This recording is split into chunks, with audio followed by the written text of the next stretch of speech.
Champions are not born. They're forged. This is about turning the ordinary into undisputed. Available now.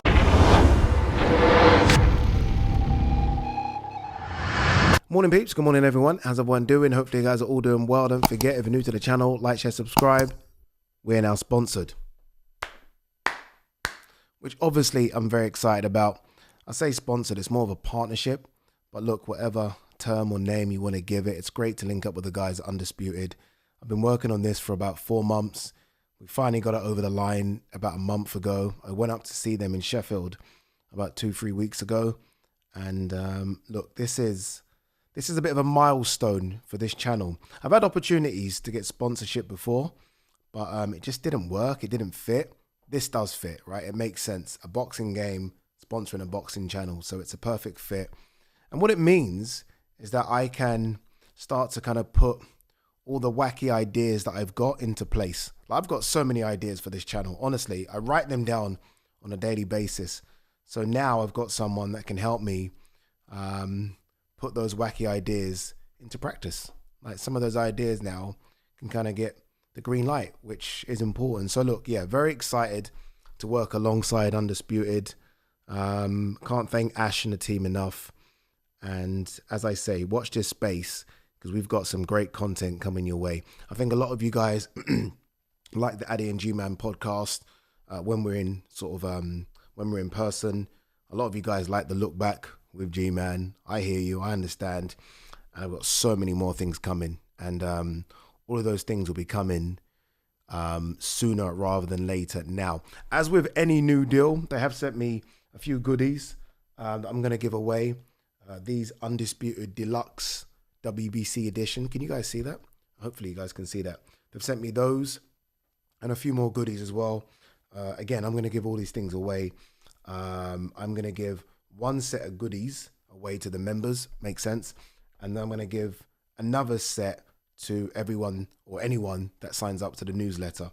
Not everyone, because fucking there's like 1,000 of you. So I'm going to pick a couple of people that have signed up to the newsletter and give some stuff away as well. But look, more on that a bit later. As for the newsletter, so many of you have signed up. So many of you like what we're doing.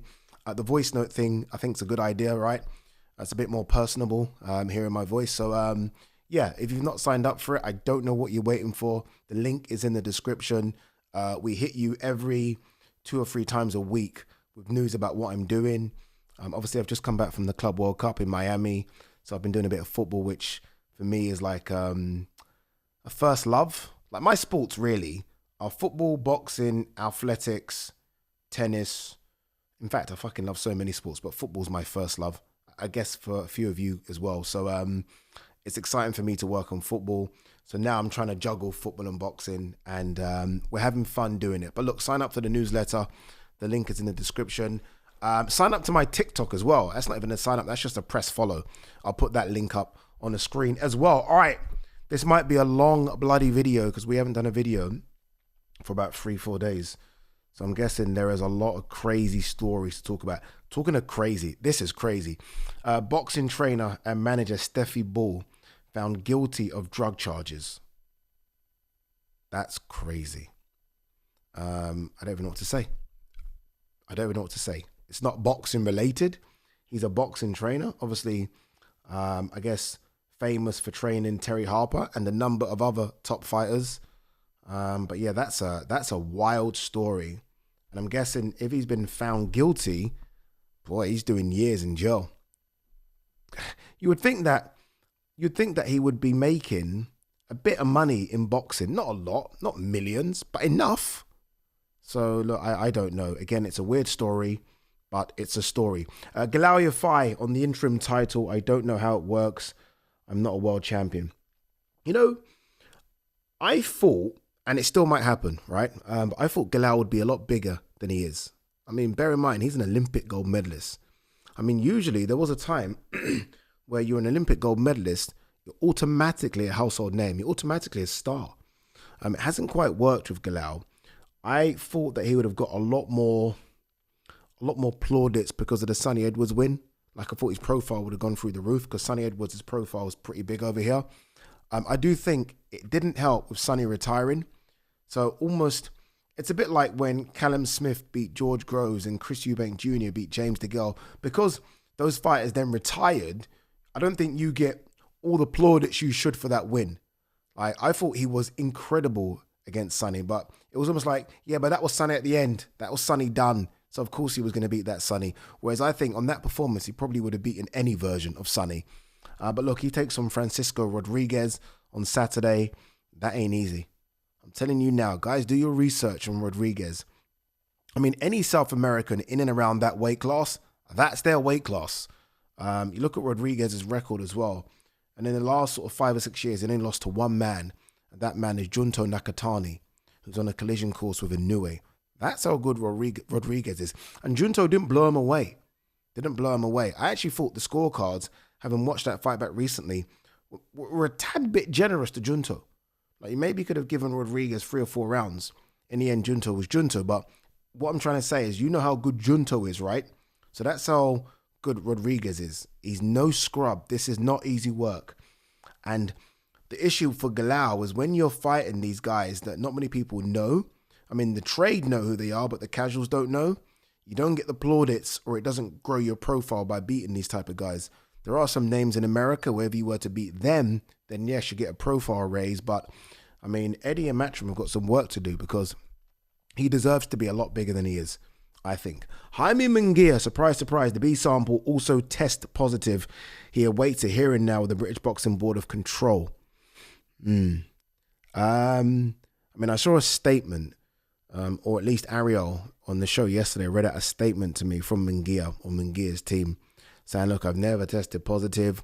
We're going to test all the supplements I've taken to see if there's anything in them. I don't know. You know what doesn't help him? What doesn't help him is that he's fighting the same guy that stopped him. Do you know what I mean? It's like, okay, I'm fighting that same guy. I need a little extra here, guys.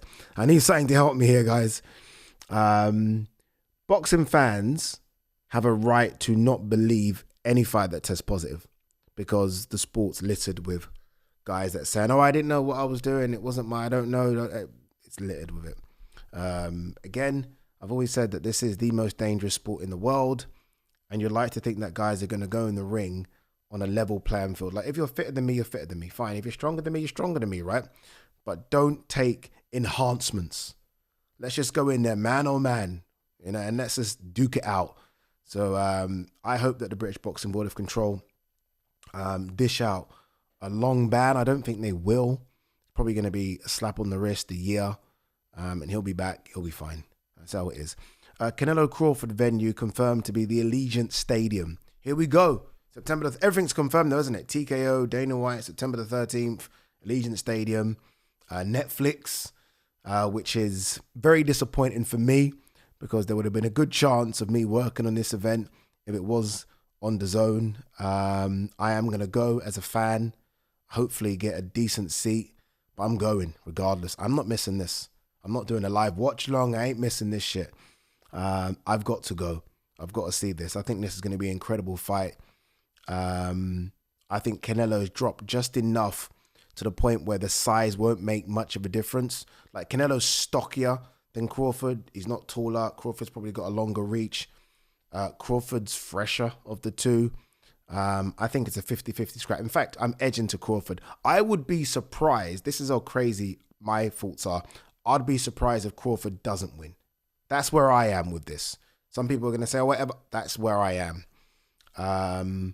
I did tweet the other day, like Jake Paul, Mike Tyson, which was obviously on Netflix as well. The biggest concurrent view was, I think, 65 million. So at one stage of a time, 65 million people were watching that fight, which is crazy. Hence why it broke Netflix servers. I do wonder what this does. I think it does around 10 to 15, which is still an incredible number. Incredible. But I think that's what it does. Yeah. You know what? Yeah, I say incredible. There was a time, yeah, when boxing was on terrestrial TV over here. Some of you younger viewers won't know this, but ITV used to show boxing. They used to get incredible numbers. Like, it's all changed, isn't it, sport? Like, I say 50 million is an incredible number on Netflix. Everyone's kind of got Netflix. at home. There was a time when 15 million would watch a fight on ITV. I'm not even joking. Go and check it out. So, yeah, I still think it does around that. I do wonder if it was on pay-per-view, what would it get? Like if it was DAZN or HBO pay-per-view, I think it would get over 1 million. In fact, it would get over 1 million because they would promote it incredibly well. These two, the problem with these two, and I was saying this morning actually to Gareth A. Davis, like there's no antagonizer here, is there? No one is willing to play the role of the bad guy, the heel, the bully. And you almost need that a little bit. Like Jake Paul was actually quite smart in the way in which he promoted the Tyson fight. Obviously, look, it's Mike Tyson. But it was promoted so well where Jake was willing to be the guy that, I'm going to fuck up the greatest fighter of all time. You know, he was willing to kind of say all those things and play that role. So people almost tuned in to see him get chinned as well. Neither of these guys are playing that role. Neither of these guys, I don't think, have crossed over massively to non-boxing fans. I mean, to us, they're like gods. But to non-boxing fans, I do wonder how much people know them. But look, it's going to be an incredible fight. I wait to see what the undercard's going to be. You think, because Dana White's promoting it now, does that rule out every Golden Boy fighter? Because Dana White and Oscar don't get on. Does that rule out every top-ranked fighter? Because Dana White and Bob Arum don't get on. Does that rule out every Matchroom fighter? Because Eddie, in recent interviews, I think has been a bit disparaging towards Eddie, towards Dana. So I do wonder. All right, let's talk about Deontay Wilder.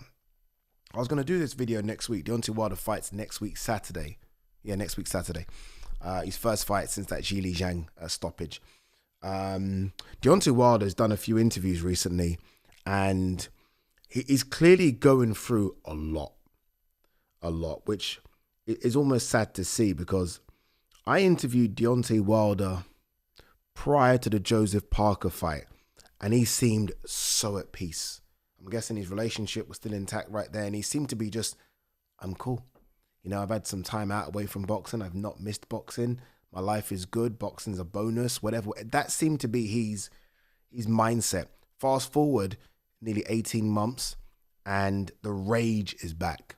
And maybe he needs that. Maybe he needs that rage in order to get in the ring, right? Because he's talking about catching a body and all those things again. And I almost feel like Deontay Wilder separated himself. There's Deontay Wilder, right? The father, right? The nice guy, again, that I've interviewed. And there's the Bronze Bomber. And I almost feel like we're seeing more in recent weeks and interviews of the Bronze Bomber. And yeah, I don't know. Ultimately, regardless of if that guy is now still there or back, 39 is 39. Back-to-back defeats is back-to-back defeats. Being stopped is being stopped. Do you know what I mean? One win in your last 5 is one win in your last 5 or one win in your last 6, I think it is. So ultimately, regardless, a few people have asked me, like, Ade, have you seen Wilder now? He looks like he's back. I'm like, well, yeah, but I'm going off, what have you done for me lately? You know what I mean? And what has he done for you lately? He looked a shell of himself against Joseph Parker. He looked a shell of himself against Zhili Zhang. I won't be fooled by the result next week, Saturday, because the level drop is crazy. It's crazy that he's dropped from fighting, two guys that were very much top 10 to a guy that one could argue is not top 40, not top 50. So yes, Deontay Wilder might look spectacular and he might pull the trigger and he might get the knockout, but we have to be careful with he's back, because it doesn't really tell us much, Look at AJ, when AJ dropped a bit of a level when he fought Jermaine Franklin and Ngannou and Helenius, and we were screaming the same things. And when AJ went in there against a live dog, someone again who top 5, top 6, we saw what happened. So we've got to be careful with the he's back notion. I think I've said that I don't want to see Wilder in the ring again. I take that back. And the reason I take that back is because I do think we're quick, and I'm very quick to kind of say they're done. I'm very quick to say that. Sometimes I think that maybe we're too quick. I would have probably said that about 10 times throughout Muhammad Ali's career. No more, Muhammad, please, stop. And then he's gone on to produce some fantastic results. So I don't know, man. I don't think he can compete against the top guys anymore. So maybe there are some fun fights. Who am I to tell a guy to retire, right? Maybe there are some fun fights for him. He's speaking about a fight in Asia. If he gets through this one, right? I don't know who that could be. I have no idea. Could it be Bacoli? Why Asia? I don't know. I have no idea what that could be. Do they try and run it with AJ? I mean, have they both fallen at the same rate? I don't think so. I think AJ is a lot higher than Wilder, but do you run it with AJ? Joe Joyce, a fight we've been speaking about for ages. Do you do Derek Chisora? Everyone's been speaking about that, right? Derek Chisora kind of said the other day, announcement coming soon. Is he waiting to see how Wilder looks? I'm not sure. But look, Wilder's a good guy. I do like Deontay. So I do wish him the best of luck. I do hope he gets the job done. I do hope he finds whatever he's searching for. Because again, those interviews are full of passion and emotion and just someone that's going through something. And that's, you don't want to see that. Honestly, you don't want to see that. So look, I hope he's okay. I don't know if Malik Scott's training him. Can someone confirm that? Because I follow Malik on Instagram, and Malik's been in Croatia with his wife Kate. And obviously Wilder fights in, 13 days or whatever it is. So who's training Wilder? I don't know. Has he gone back to his old trainer? I don't know what's going on. But look, again, I wish him all the success in the world. I really do. All right, let's have a look and see if there's anything more to talk about. Have I mentioned? I spoke about Hrgovic, David Adelaide, didn't I? Again, I wonder what this means for Jimmy TKV. Maybe you just make the Dave Allen fight for the British title. Maybe do that. I forgot about this. Richardson Hitchens and that fantastic win over George Kambosos. Completely forgot about it. Apologies. Yeah, look, Kambosos is done. I mean, like I knew there was nothing left from Kambosos when he lost to Maxie Hughes, and he lost that fight. Let alone him jumping up to 140 and taking on a live dog, a live, hungry, big 140 guy who has no wear and tear, and you're fighting him in his backyard. Good luck. Good luck. Matchroom are smart. They kept on playing out throughout the week the Teofimo Lopez win. And look, that was many moons ago, I think 4.5 years ago. But it isn't just the Teofimo Lopez win. It's now we have tape on you, George. Like there's tape on George Kambosos now. So whereas Teofimo went in there a bit blind, because maybe he didn't put too much stock into the Mickey Bay and Lee Selby wins, everyone else was like, no, I'm watching this guy now. So Hitchens would have watched the Devin Haney fights. Hitchens would have watched the Teofimo Lopez fight. Hitchens would have watched the Vasily Lomachenko fight. Hitchens would have watched the Maxie Hughes fight. He would have watched all of them. And he was just too big, too strong, and those body shots were killing him. So I don't know. It's a good win for Hitchens. I like the Devin Haney call-out. I prefer the Teofimo Lopez fight. I'd like to see Richard stay at 140. Teo is probably going to stay at 140 now as well, especially considering that he couldn't get the fight against Boots Ennis. So stay at 140, have the Teofimo Lopez fight. It's a unification fight, and then let's see. But what he's done, he's added his name to the mix now. And when I say the mix, I mean that circle of good American fighters, those young ones that could be the face of American boxing, could be. Shakur's in there, Keishon's in there, Devon, Ryan, the usual, Teo, Javante. He's now in there as well, so well done to him. All right. Adam Azim calls out George Kambosos. Why? No, that's just too easy. I don't like the call out. It's too easy. You're calling out someone who's just suffered a defeat, and you're basically calling him out because he helped you sell the fight because he's a name. I don't like these type of matchups. Not for me. Again, George is not a 140 guy, and I'd rather not see George fight again. What does Adam Azim get beating George Kambosos at this stage? You don't. You just get the name on the resume, yet you're not fighting George Kambosos. Do you know what I mean? So, no, not for me. I don't like it. All right, is that it? I think